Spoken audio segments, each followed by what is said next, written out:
សូដា009និទានរឿងក្អែកចង់ស្អាតមានវងក្អែកមួយវងរកស៊ីក្បែរជើងភ្នំយ៉ាងសុខសាន្តពេលដែលពួកវាហើរទៅណាម្ដងស្លាបដ៏ខ្មៅរលោងរបស់ពួកគេបានចាំងនឹងពន្លឺព្រះអាទិត្យយ៉ាងរលើបរលោងតែមិនយូរប៉ុន្មានជីវិតដែលធ្លាប់តែមានសេចក្តីសុខរបស់ពួកគេក៏ចាប់ផ្ដើមផ្លាស់ប្ដូរពីព្រោះមានក្អែកមួយក្បាលបានហើរបែកវងទៅតែម្នាក់ឯងវាបានហើរទៅរឿយធ្វើប្រងើយរហូតមកដល់ឯជើងភ្នំម្ខាងទៀតវាក៏បានជួបនឹងវងក្ងោកមួយវងកំពុងរេរាំត្រដាងស្លាប់យ៉ាងស្រស់ស្អាតចាប់តាំងពីពេលនោះមកគ្រប់ពេលដែលវាដេកលក់វាតែងសុបិនឃើញស្លាប់ដ៏ស្រស់ស្អាតរបស់ក្ងោកជានិច្ចវានឹកចង់មានស្លាប់ដ៏ស្រស់ស្អាតដូចជាក្ងោកដែរហើយក៏ចាប់ផ្ដើមមើលងាយមិត្តភក្តិដែលរស់នៅជាមួយគ្នាថា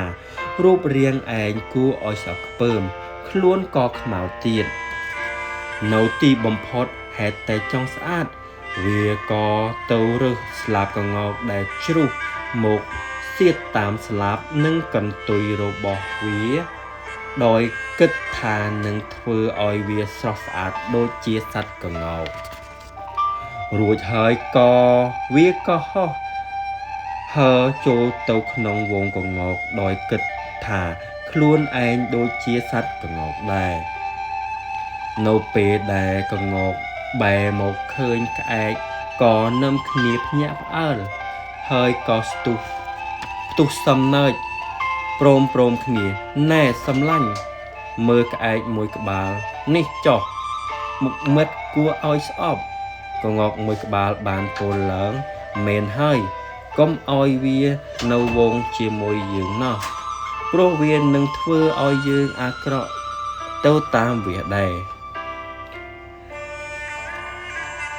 ឆាប់ដេញវាចេញពីវងយើងភ្លាមនិយាយហើយពួកក្ងោកក៏នាំគ្នាដេញចឹកសត្វក្អែកដោយគ្មានប្រណីក្អែកវង្វេងវងឈឺចាប់យ៉ាងខ្លាំងហើយនឹកទូចចិត្តឥតឧបមាវាក៏បានហើរត្រឡប់ចូលវងក្អែកដូចដើមវិញប៉ុន្តែរឿងរ៉ាវមិនងាយដូចជាវាគិតពីព្រោះវងដើមរបស់វាមិនព្រមឲ្យទទួលវាឲ្យចូលវងដូចមុនឡើយព្រោះវាធ្លាប់មើលងាយមើលថោកពួកគេកាលពីមុនឯងកុំត្រឡប់មករស់ជាមួយពួកយើងអីព្រោះឯងមើលងាយពួកយើងទៅរកកន្លែងដែលខ្ពង់ខ្ពស់ស័ក្តិសមនឹងឯងនៅចោះពេលដែលមិត្តភក្តិមិនព្រមឲ្យចូលវងនាងក្អែកអ្នកដែលចូលចិត្តហក់លោតក៏លាចាកវងទៅរស់នៅយ៉ាងកំសត់តែម្នាក់ឯងរឿងនេះអប់រំថាកុំឃើញគេស្អាតចង់ស្អាតតាមគេ